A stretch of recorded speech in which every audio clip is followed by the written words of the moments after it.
या देवी सर्वभूतेषु भक्तिरूपेण संस्थिता नमस्तस्यै नमस्तस्यै नमस्तस्यै नमो नमः। जय माता दी। माँ दुर्गा की नव शक्ति का दूसरा स्वरूप ब्रह्मचारिणी माता का है। यहाँ ब्रह्म का अर्थ तपस्या है। महामाई का यह स्वरूप भक्तों को तथा सिद्धों को अनंत फल देने वाला है। माता ब्रह्मचारिणी की उपासना से तप, त्याग, वैराग्य, सदाचार और संयम की वृद्धि होती है। ब्रह्मचारिणी का अर्थ तप की चारिणी अर्थात तप का आचरण करने वाली।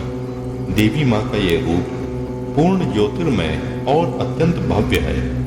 ब्रह्मचारिणी माँ के दाएं हाथ में जप की माला है तथा बाएं हाथ में कमंडल धारण किए हैं। कथा प्रारंभ करने से पहले हम सभी मिलकर सच्चे हृदय से महामाई का जयकारा लगाएं। जय माता दी।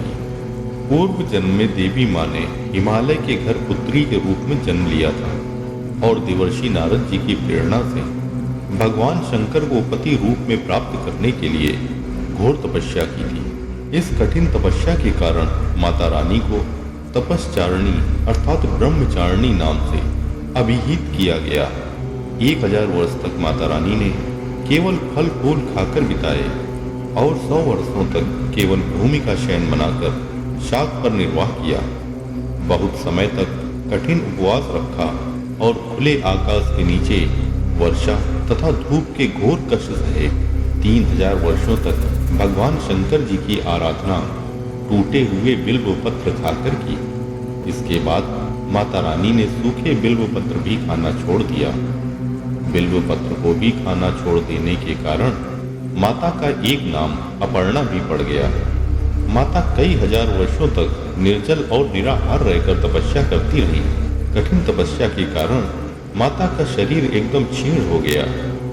ऋषि, सिद्धगण, मुनि सभी ने माता ब्रह्मचारिणी की तपस्या को अभूतपूर्व पुण्यकृत बताकर सराहना की और कहा, हे देवी माँ, आज तक किसी ने भी इस तरह की कठोर तपस्या नहीं की है।